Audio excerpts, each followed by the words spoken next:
कवच टेक्नोलॉजी। 4 मार्च 2022 को तेलंगाना के सिकंदराबाद में केंद्रीय रेल मंत्रालय ने ट्रेन टक्कर सुरक्षा प्रणाली कवच का सफल परीक्षण किया है। परीक्षण के दौरान 160 किलोमीटर प्रति घंटे की रफ्तार से एक ट्रेन और एक इंजन को एक ही पटरी पर आमने सामने आते हुए चलाया गया। जैसे एक ही पटरी पर 2 ट्रेन आ रही हो। कवच टेक्नोलॉजी ने ट्रेन को सामने आ रहे इंजन से 380 मीटर दूर ही रोक दिया। यानी कि कवच एक सुरक्षा प्रणाली है। रेल मंत्रालय ने ट्रेन टक्कर को रोकने के लिए एक सुरक्षा प्रणाली विकसित किया है जिसका नाम कवच दिया गया है। और ये एक ही पटरी पर आमने सामने आ रही ट्रेन को कुछ ही दूरी पर रोक देती है। ठीक है। शून्य दुर्घटना के लक्ष्य को प्राप्त करने में रेलवे की मदद के लिए स्वदेशी रूप से विकसित स्वचालित ट्रेन सुरक्षा ATP प्रणाली का निर्माण किया गया, जिसे कवच नाम दिया गया है। लक्ष्य क्या है? शून्य दुर्घटना जो प्रायः होते रहती है ट्रेनों में। ठीक है।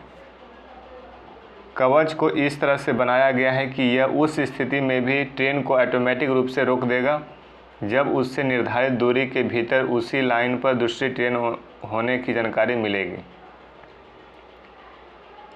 इस डिजिटल प्रणाली के कारण मानवीय त्रुटियों जैसे कि लाल सिग्नल को नज़रअंदाज करने या किसी अन्य खराबी पर ट्रेन अपने आप रुक जाएगी। यानी कि कोई मिस्टेक्स होता है, जैसे लाल सिग्नल गलती से नहीं पड़ना और 2 ट्रेन आपस में आगे आकर के जो टक्कर मार देते हैं, ये सब समस्या के लिए ये जो प्रणाली है कवच बहुत ही उपयोगी साबित होगी। ये कुछ ही दूरी पर दोनों ट्रेनों को ऑटोमेटिक रोक देती है। कवच टेक्नोलॉजी के फ़ायदे क्या हैं? कवच रेडियो के जरिए मूवमेंट अथॉरिटी के कंटिन्यूअस अपडेट के सिद्धांत पर काम करती है। किस सिद्धांत पर काम कर रही है? कंटिन्यूअस अपडेट के सिद्धांत पर काम करती है। अगर रेल इंजन ब्रेक लगाने में असफल रहता है तो कवच टेक्नोलॉजी ऑटोमेटिक तरीके से ब्रेक लगा देती है। LC गेट्स पास आते ही ड्राइवर के हस्तक्षेप के बिना कवच अपने आप सीटी बजाना भी शुरू कर देते हैं। ट्रेन से रेड सिग्नल के करीब पहुंचने पर अपने आप ब्रेक लग जाते हैं। कैब से यह technology line side signal repeat करती है जो उच्च गति और धुंध वाले मौसम में बेहद उपयोगी है। तो ये था कवच टेक्नोलॉजी। आमने सामने आ रहे 2 ट्रेनों को टक्कर मारने से रोकने के लिए ये प्रणाली विकसित की गई है। अपने आप सीटी मार देती है, सब ऑटोमेटिक हो जाता है। डार्ट मिशन, टॉपिक है डार्ट मिशन। 24 नवंबर 2021 को नासा ने अपना पहला ग्रह परीक्षण DART double asteroid redirection test को कैलिफोर्निया के बेडनबर्ग स्पेस फोर्स बेस से SpaceX फॉल्कन 9 रॉकेट द्वारा लॉन्च किया गया। जो डार्ट है किसके द्वारा लॉन्च किया गया है? फॉल्कन 9 रॉकेट की मदद से इसको लॉन्च किया गया है, फोर्स बेस SpaceX। इस double asteroid redirection test DART का मिशन का मुख्य उद्देश्य नई तकनीक का परीक्षण करना है जो एक अंतरिक्ष यान को किसी क्षुद्र ग्रह से टकराकर उसकी दिशा को बदलने के लिए विकसित की गई है। डार्ट एक कम लागत वाला अंतरिक्ष यान है जिसका वजन प्रक्षेपण के समय लगभग 610 किलोग्राम और टकराव के दौरान 550 किलोग्राम होगा। डार्ट एक कम लागत वाला अंतरिक्ष यान है जिसका वजन प्रक्षेपण के समय लगभग 610 किलोग्राम और टकराव के दौरान 550 किलोग्राम रहता है। इसमें लगभग 40 किलोग्राम ज़ीरोनॉन भी होगा जिसका उपयोग नए थ्रस्ट को प्रदर्शित करने के लिए किया जाएगा जिसे नास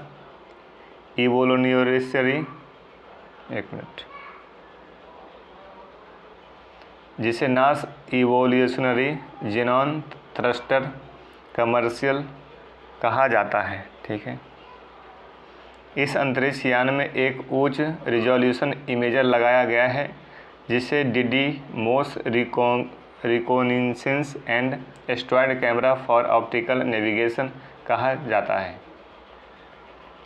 DRACO से प्राप्त छवियों को वास्तविक समय में पृथ्वी पर भेजी जाएगी और ये डीमोफोर्स नामक लक्षित क्षुद्रग्रह के टकराव स्थल और सतह का अध्ययन करने में मदद करेगी। साथ ही डार्ट मिशन अपने साथ light Italian CubeSat for imaging of asteroid नामक एक छोटा उपग्रह या क्यूबसेट भी ले जाएगा, जो LI से लीका क्यूबसेट टक्कर के परिणामस्वरूप उत्पन्न प्रभाव और इससे क्रेटर की छवियों को कैप्चर करेगा।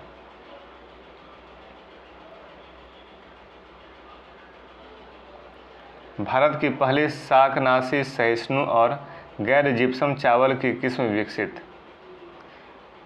देखिए, भारत की पहली शाकनाशी सहिष्णु और गैर GM चावल किस्म की विकसित की गई है। हाल ही में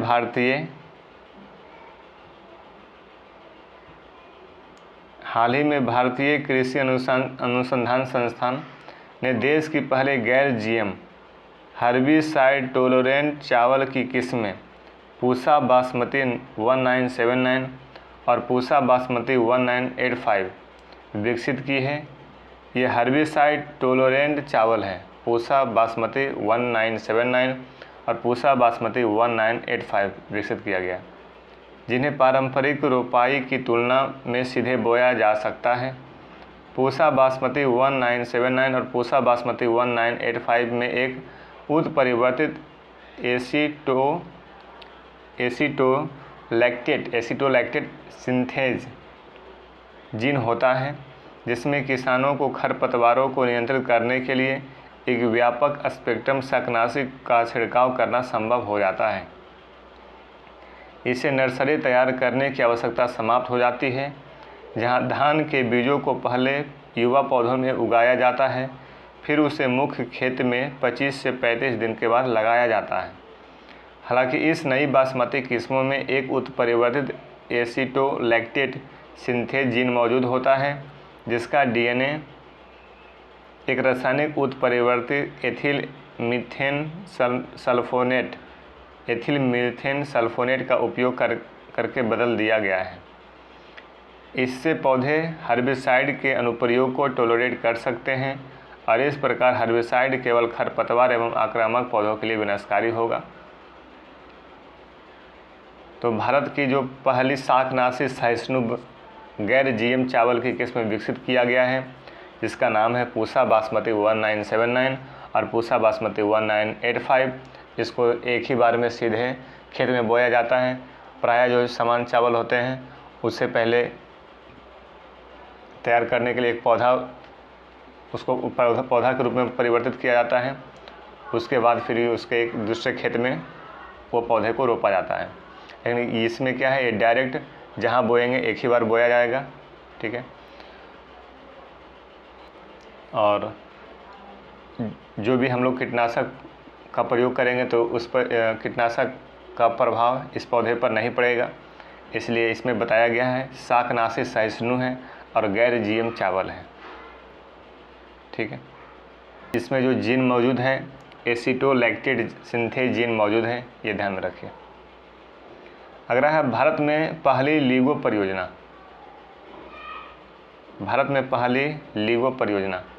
महाराष्ट्र के लगभग 225 हेक्टेयर भूमि laser interferometer gravitational wave observatory LIGO उदम के अधिकारियों को सौंप दी गई है। लीगो क्या है समझिए। लीगो ब्रह्मांडीय गुरुत्वाकर्षण तरंगों का पता लगाने और प्रयोग को अंजाम देने के लिए एक विशाल वेधशाला है। इसका मुख्य उद्देश्य खगोलीय अध्ययन में गुरुत्वाकर्षण तरंग प्रक्षेपण का उपयोग करना है। यह परियोजना वर्तमान में 3 गुरुत्वाकर्षण लहर डिटेक्टरों को संचालित करती है।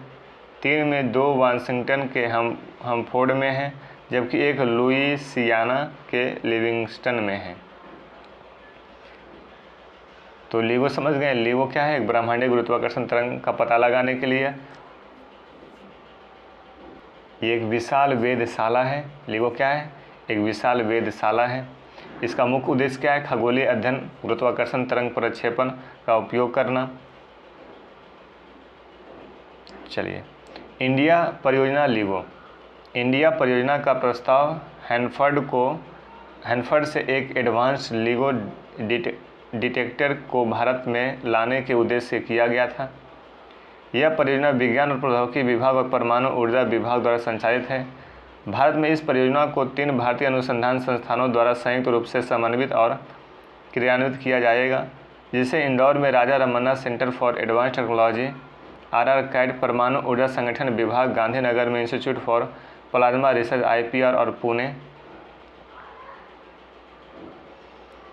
पुणे में inter university centre for astronomy and astrophysics. उल्लेखनीय है कि केंद्रीय सरकार ने गुरुत्वाकर्षण तरंगों के विश्लेषण के लिए 2016 में LIGO इंडिया मेगा साइंस प्रस्ताव को इन प्रिंसिपल मंजूरी दे दी थी। आगे देखिए, लूसी मिशन। हाल ही में अमेरिका अंतरिक्ष एजेंसी नासा ने बृहस्पति के ट्रोजन क्षुद्रग्रहों का अध्ययन करने के लिए लूसी मिशन नामक पहल मिशन लॉन्च किया है।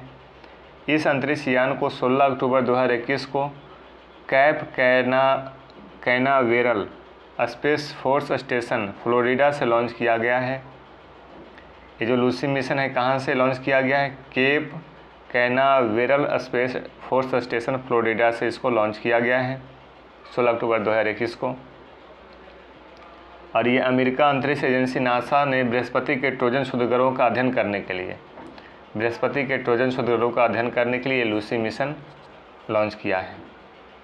यह अंतरिक्ष यान 4.5 अरब साल पहले सौर मंडल के निर्माण के बारे में कई अंतर्दृष्टि प्राप्त करेगा। इस अंतरिक्ष यान का नाम लूसी रखा गया है। इसका नाम एक प्राचीन जीवाश्म के नाम पर रखा गया है, जिसने मानव प्रजातियों के विकास में अंतर्दृष्टि प्रदान की थी। सौर ऊर्जा द्वारा संचालित इस मिशन में 12 वर्ष से अधिक समय लगने का अनुमान है। ये जो मिशन इसमें 12 वर्ष से अधिक समय लगेगा, जिसके दौरान अंतरिक्ष यान युवा सौर मंडल के बारे में अधिक से अधिक जानकारी प्राप्त करने के लिए लगभग 6.3 बिलियन किलोमीटर की दूरी तय कर 8 क्षुद्रग्रहों का परिभ्रमण करेगा। आगे, हृदय गति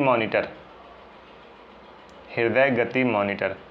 कई तकनीकी दिग्गजों द्वारा विकसित एक दृष्टि आधारित हृदय गति मॉनिटर ने तीरंदाजी खेल को देखने के अनुभव में क्रांतिकारी बदलाव किया है। इस डिवाइस को आर्चर के घुटने के ठीक नीचे लगाया जाएगा और यह रियल टाइम डेटा देगा कि एक आर्चर की धड़कन कितने प्रति मिनट और उसके BPM में एक मैच के विभिन्न तरंगों में क्या बदलाव हो रहा है। रक्त वाहिकाओं के संकुचन के कारण होने वाले नाजुक परिवर्तन के आधार पर एथलीटों से 12 मीटर दूर स्थापित कैमरों के द्वारा हृदय गति की गणना की जाती है। तो याद रखें, हृदय गति मॉनिटर है। लियोनिद उल्का बौछार। नवंबर 2021 में लियोनिद उल्का बौछार सक्रिय रही, जिसकी चरम अवस्था 17 नवंबर 2021 को थी। विदित हो कि यह एक वार्षिक खगोलीय घटना है जिसे खूबसूरत उल्का पिंडों की बौछार माना जाता है। इस खगोलीय परिघटना में कई चमकीले उल्का पिंड तथा आग के गोले आकाश में तीव्र आवाज़ एवं रोशनी के साथ चमकते हैं, जिसे लोगों द्वारा पृथ्वी से देखा जा सकता है। उल्का बौछार क्या होता है ये समझ लीजिए। जब पृथ्वी पर एक साथ कई उल्कापिंड पहुंचते हैं या फिर गिरते हैं तो इसे उल्का बौछार कहा जाता है। पृथ्वी और दूसरे ग्रहों की तरह धूमकेतु भी सूर्य की परिक्रमा करते हैं। ग्रहों की लगभग गोलाकार कक्षाओं के विपरीत धूमकेतु की कक्षाएं सामान्यतः एकांगी होती हैं। जैसे जैसे धूमकेतु सूर्य के करीब आता है, उसकी बर्फीली सतह गर्म होकर धूल एवं चट्टानों के बहुत सारे कणों को मुक्त कर देती है। यह धूमकेतु का मलबा धूमकेतु के मार्ग के साथ बिखर जाता है, विशेष रूप से आंतरिक सौर मंडल में, जिसे बुध, शुक्र, पृथ्वी और मंगल ग्रह शामिल हैं। क्योंकि सूर्य की अधिक गर्मी के कारण बर्फ और मलबे में एक प्रकार का उबाल उत्पन्न होता है। उल्कापिंडों का नाम उस नक्षत्र के नाम पर रखा गया जहां उल्कापिंड आते हैं प्रतीत होते हैं। उदाहरण के लिए ओरियोनिड्स उल्का बौछार जो प्रत्येक वर्ष में होती है। नक्षत्र ओरियन हंटर के निकट उत्पन्न होती है। अगला है कामो ओलेवा। हाल ही में वैज्ञानिक ने वर्ष 2006 में हवाई द्वीप में स्थित पैन स्टार्स टेलीस्कोप से एक अर्ध उपग्रह देखा था जिसका नाम कामो ओलेवा रखा गया है। कामो ओलेवा शब्द हवाई द्वीप से प्रचलित धार्मिक गीतों का एक हिस्सा है जो अपने आप यात्रा करने वाले एक संतान के लिए संकेत करता है। अर्ध उपग्रह क्या होता है ये समझ लीजिए। पृथ्वी के निकट अवस्थित वे पिंड जो सूर्य के करीब रहते हुए सूर्य की परिक्रमा करते हैं पृथ्वी के करीब रहते हुए सूर्य की परिक्रमा करते हैं, उन्हें अर्ध उपग्रह कहते हैं। वे पिंड जो पृथ्वी के करीब हैं लेकिन परिक्रमा कर रहे हैं सूर्य के, उसे अर्ध उपग्रह कहते हैं, ये ध्यान रखिए। अगला है सेलाइन गार्गल RT-PCR टेस्ट। भारत के Indian council of medical research RT-PCR test के लिए सैंपल लेने के नई तरीके सेलाइन गार्गल को मंजूरी दे दी गई है।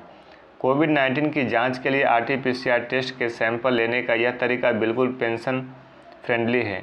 इसे नागपुर के environmental engineering research institute NEERI के वैज्ञानिकों द्वारा council of scientific and industrial research के तहत तैयार किया गया है।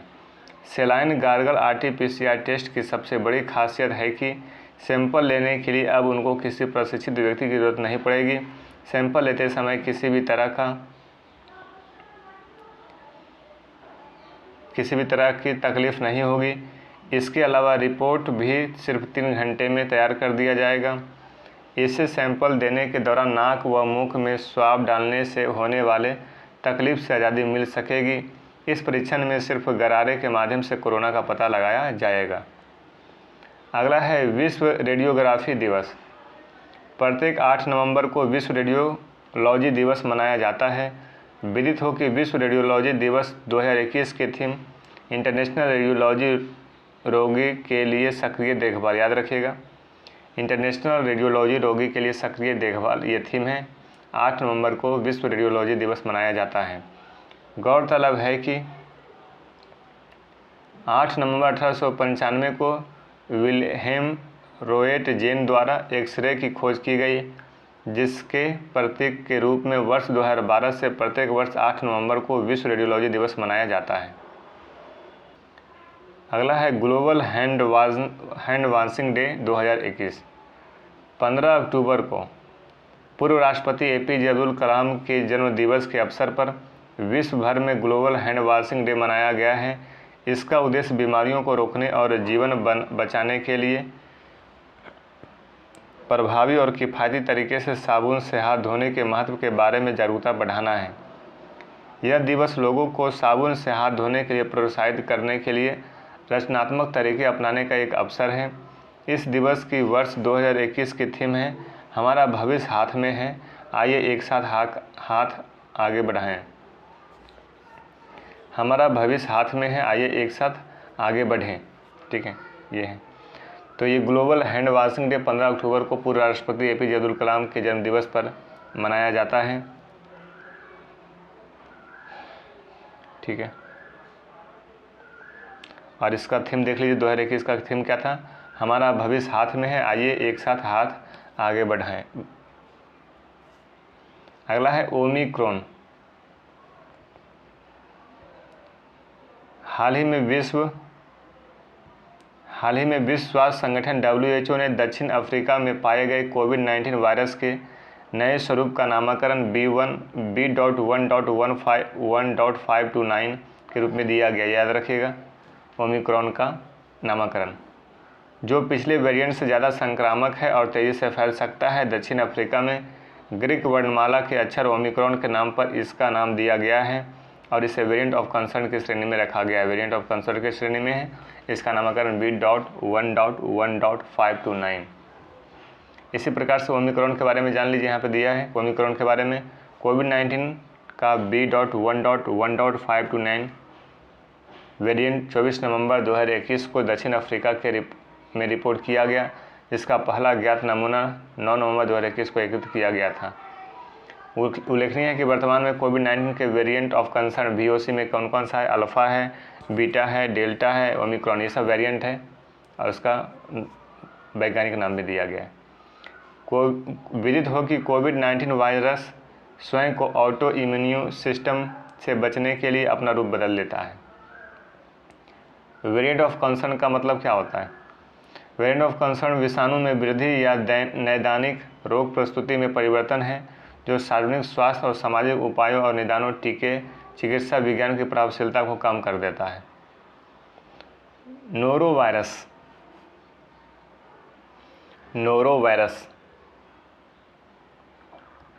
हाल ही में केरल के वायनाड जिले में नोरोवायरस के पहले मामले की पुष्टि की गई। यह एक पशु जनित रोग है और यह दूषित पानी और भोजन के माध्यम से फैलता है। यह पशु जनित रोग है। केरल के वायनाड जिले में नोरोवायरस के पहले मामले की पुष्टि की गई। नोरोवायरस के बारे में जानिए। नोरोवायरस वायरस का एक समूह है जो गैस्ट्रो इंटेस्टाइनल बीमारी का कारण बनता है। यह वायरस पेट और आंतों की परत में सूजन, गंभीर उल्टी और दस्त का कारण बनता है। स्वस्थ लोगों पर इस वायरस का कोई खास प्रभाव नहीं पड़ता है। हालांकि यह बुजुर्गों, छोटे बच्चों और अन्य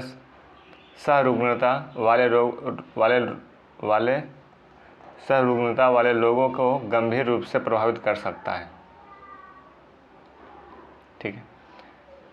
हर घर दस्तक अभियान। केंद्र सरकार ने हाल ही में कोरोना टीकाकरण की सुस्त रफ्तार को गति देने के लिए हर घर दस्तक के नाम से महाअभियान शुरू किया है। इस अभियान में उन जिलों पर फोकस किया जाएगा जहां टीकाकरण की गति बहुत धीमी रही है। इसका उद्देश्य लोगों को कोरोना वायरस से बचाव के लिए पूर्ण टीकाकरण के लिए प्रेरित करना है। तो हर घर दस्तक अभियान ये कोरोना टीकाकरण की रफ्तार तेज करने के लिए लाया गया है। संयुग्म वैक्सीन। हाल ही में क्यूबा ने दुनिया का पहला संयुग्मित कोविड-19 वैक्सीन सोवरान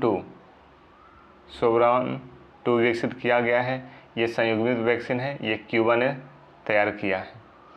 यह एक प्रकार का टीका होता है जो कमज़ोर प्रतिजन को वाहक के रूप में मजबूत प्रतिजन के साथ जोड़ देता है ताकि एक प्रतिरक्षा प्रणाली एक कमज़ोर प्रतिजन के प्रति दृढ़ता से प्रतिक्रिया करे। अगला है महामारी से वैश्विक भुखमरी में वृद्धि।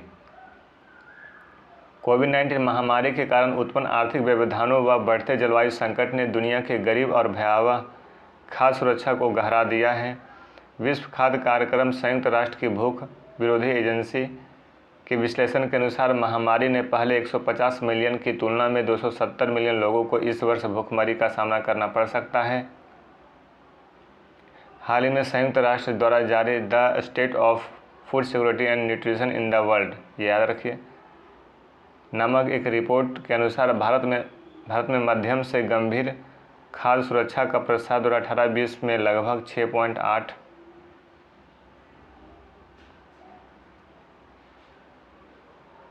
बढ़ गया है। समग्र रूप से कोविड के प्रकोप के बाद से मध्यम से गंभीर खाद्य असुरक्षा का सामना करने वाले व्यक्तियों की संख्या में 9.7 करोड़ की वृद्धि हुई है। Tele robotic ultrasound system. IIT Delhi और एम्स के शोधकर्ताओं ने एक टेली रोबोटिक अल्ट्रासाउंड सिस्टम विकसित किया है जो रोबोटिक आर्म के माध्यम से रिमोट अल्ट्रासाउंड एक्सेस की अनुमति देता है। नई प्रणाली डॉक्टरों और रेडियोलॉजिस्ट को सख्त सोशल डिस्टेंसिंग बनाए रखने और रोगियों के संपर्क में आए बिना स्कैनिंग करने की अनुमति देगी। उल्लेखनीय है कि यह भारत के ग्रामीण और दूरदराज के क्षेत्रों में अल्ट्रासाउंड इमेजिंग की बेहतर पहुंच की अनुमति देगा। तो tele robotic ultrasound system IIT Delhi और एम्स के शोधकर्ताओं ने इसे विकसित किया है। ठीक है, और ये काम किस प्रकार से करता है? तो सोशल डिस्टेंसिंग बनाए रखता है, रोगियों के संपर्क में आए बिना या स्कैनिंग वगैरह जो भी जांच होता है वो सब कुछ कर लेता है। आगे है आई ड्रोन। केंद्रीय स्वास्थ्य और परिवार कल्याण मंत्री मनसुख मांडविया ने पूर्वोत्तर राज्यों के लिए ड्रोन आधारित vaccine delivery model I drone launch किया है। आई ड्रोन को भारतीय आयुर्विज्ञान अनुसंधान परिषद द्वारा विकसित किया गया है। आई ड्रोन का अर्थ है drone response and outreach in north east. इस टूल का मुख्य उद्देश्य भारत के दुर्गम इलाकों में वैक्सीन डिलीवरी की सुविधा प्रदान करना और अंतिम छोर तक स्वास्थ्य देखभाल की पहुंच में सुधार करना। वर्तमान में ड्रोन आधारित वितरण परियोजना मणिपुर, नागालैंड और अंडमान और निकोबार द्वीप में लागू की जा सकती है। आई ड्रोन है पूर्वोत्तर राज्यों में ड्रोन की मदद से वैक्सीन की पहुंचाना है। ठीक है, पूर्वोत्तर राज्यों में ड्रोन आधारित वैक्सीन डिलीवरी मॉडल है ये आई ड्रोन। चूँकि इधर वो पहाड़ी राज्य है, पहाड़ी राज्य में जो मार्ग है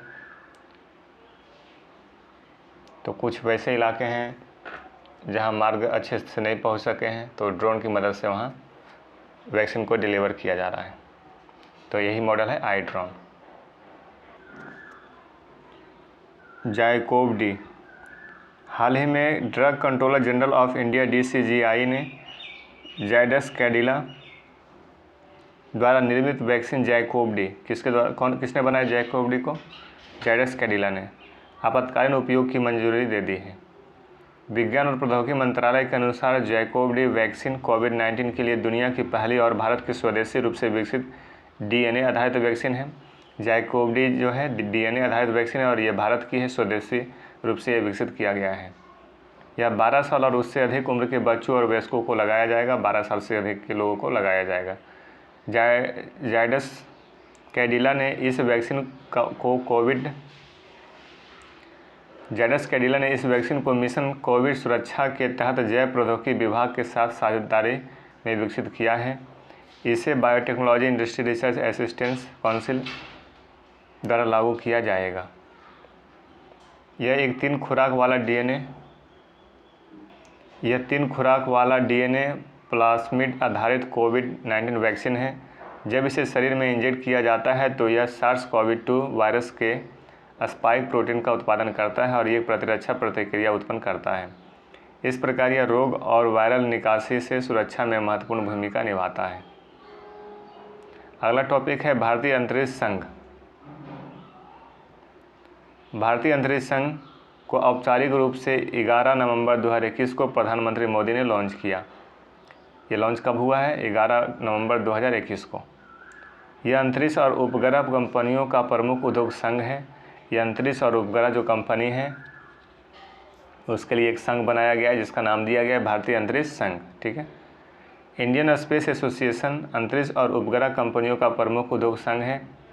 ISPA का प्रतिनिधित्व घरेलू और वैश्विक निगमों द्वारा किया जाता है जिनके पास अंतरिक्ष और उपग्रह प्रौद्योगिकियों में उन्नत क्षमताएं हैं। ISPA के संस्थापक सदस्यों में नेल्को, टाटा समूह, Bharti Airtel, Larsen and Toubro, map my India, one web, Walchandnagar industries और अनंत टेक्नोलॉजी लिमिटेड शामिल हैं। मुख्य सदस्यों में BEL, Godrej, Hughes India, Centum electronics, Azista BST aerospace private limited और मैक्सार इंडिया शामिल हैं। ISPA का कार्य क्या है? ISPA यानी कि इंडियन स्पेस एसोसिएशन भारतीय अंतरिक्ष संघ का कार्य क्या है देख लीजिए। प्रधानमंत्री के आत्मनिर्भर भारत के दृष्टिकोण के अनुरूप ISPA भारतीय अंतरिक्ष उद्योग की भूमिका, भारतीय उद्योग की सामूहिक आवाज़ बनने की आकांक्षा रखता है। ठीक है, यह भारतीय अंतरिक्ष क्षेत्र के सभी हितधारकों के साथ जुड़ेगा। यह भारत को आत्मनिर्भर, तकनीकी रूप से उन्नत और अंतरिक्ष में एक अग्रणी खिलाड़ी बनने के लिए सरकार और उसकी एजेंसियों के साथ भी जुड़ेगा। अगला है पृथ्वी अवलोकन उपग्रह US-3। अगस्त 2021 में भारतीय अंतरिक्ष अनुसंधान संगठन इसरो ने पृथ्वी अवलोकन उपग्रह को लॉन्च किया है जो प्रक्षेपण के लगभग 5 मिनट के बाद तकनीकी खराबी के कारण स्थापित होने में असफल रहा। इसे GSLV रॉकेट से लॉन्च किया गया था। पृथ्वी अवलोकन उपग्रह अर्थ ऑब्जर्वेशन सैटेलाइट को लॉन्च किया गया था, GSLV के द्वारा, इसरो के द्वारा लॉन्च किया गया था और ये जैसे ही लॉन्च प्रक्षेपित किया है 5 मिनट के बाद ये तकनीकी खराबी के कारण असफल हो चुका है। विदित हो कि भारतीय अंतरिक्ष अनुसंधान संगठन इस उपग्रह को वर्ष 2021 के अंत तक पुनः प्रक्षेपित करने की तैयारी में है। US-3 पृथ्वी अवलोकन उपग्रह की नई जनरेशन का हिस्सा है और देश के बड़े हिस्से की लगभग वास्तविक समय की छवियों प्रदान करने में सक्षम है। इन छवियों का उपयोग बाढ़ और चक्रवात जैसी प्राकृतिक आपदाओं, जल निकायों, फसलों, वनस्पति और वन आवरण की निगरानी के लिए इसे किया जा सकता है। अर्थ ऑब्जर्वेशन सैटेलाइट फ़ोटो वगैरह खींच करके भेजेगा और बड़े क्षेत्र को ये कैप्चर कर सकता है। ये बाढ़ का, चक्रवात का, प्राकृतिक आपदा का, जल निकाय, फसल, वनस्पति जो भी है इस पर निगरानी रख सकता है। ये सब में इसका काम किया जा सकता है। आगे देखिए, deep ocean mission. Deep ocean mission केंद्र सरकार ने हाल ही में डीप ओशियन मिशन को मंजूरी प्रदान की है। इस मिशन के तहत कुछ दिन पहले समुद्रयान को 500 मीटर की गहराई में शोध के लिए उतारा गया था, लेकिन इस समुद्रयान को नए सिरे से मानव मिशन के लिए तैयार किया जा रहा है। इसमें पृथ्वी विज्ञान मंत्रालय की प्रयोगशालाओं के अलावा इसरो भी इसमें कार्य कर रहा है। लक्ष्य है कि 2024 तक 3 यात्रियों को लेकर समुद्रयान 5 किलोमीटर की गहराई तक समुद्र में उतरे। गहरे समुद्र की तलहटी में अपार खनिजों के भंडार मौजूद होने की संभावना है, जो या तो धरती पर उपलब्ध नहीं है या फिर धीरे धीरे लुप्त हो रहे हैं।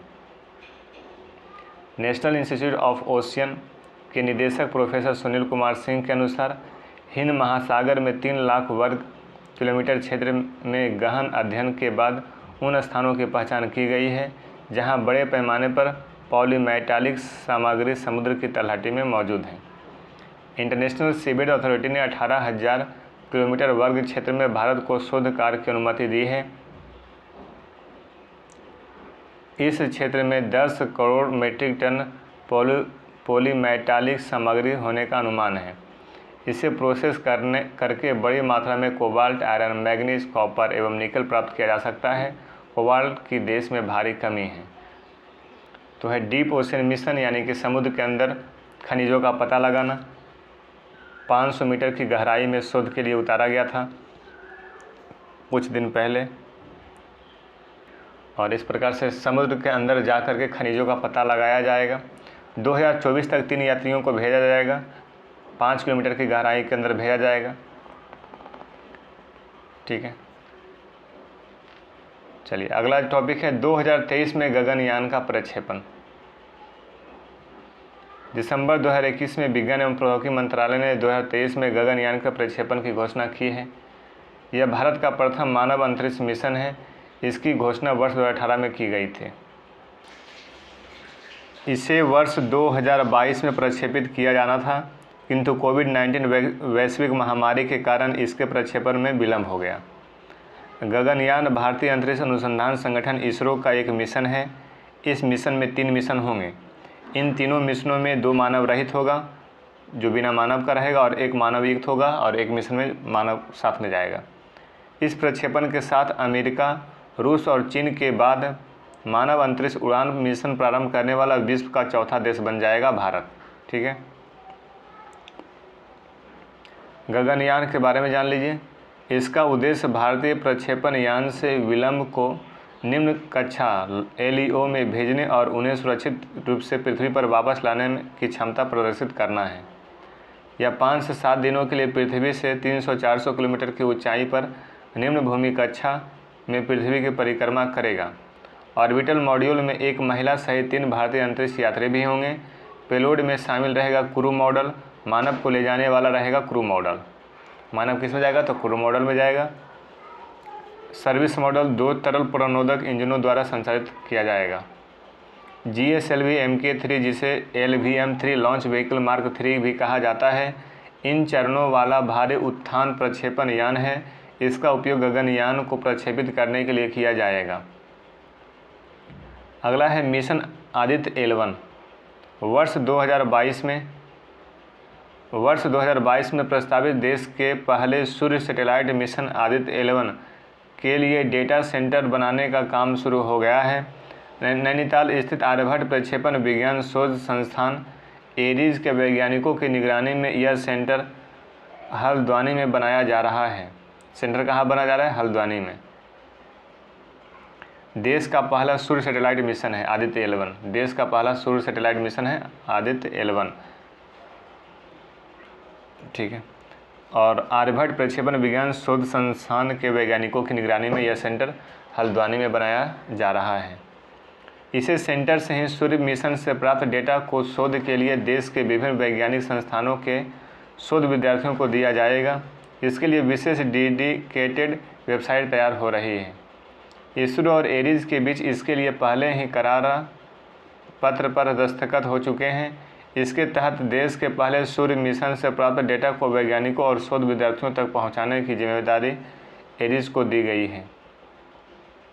अब तक सूर्य मिशन देखिए, अब तक अमेरिका, यूरोपीय एजेंसी और जापान ही सूर्य मिशन कर पाए हैं।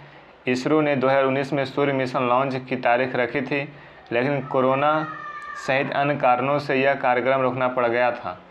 ऐसे में अब इसे अगले वर्ष 2022 में लॉन्च करने की योजना है। चीन भी जल्द अपना सूर्य मिशन लॉन्च करने जा रहा है। अगला देखिए, जीसैट 24 उपग्रह, जीसैट 24 उपग्रह। सार्वजनिक क्षेत्र की न्यू स्पेस इंडिया लिमिटेड ने यूरोपीय एरोस्पेस एजेंसी एरियन स्पेस से संबंधित एरियन 5 रॉकेट के जरिए 4 टन वजनी जीसैट 24 संचार उपग्रह लॉन्च करने का फैसला किया है। NSIL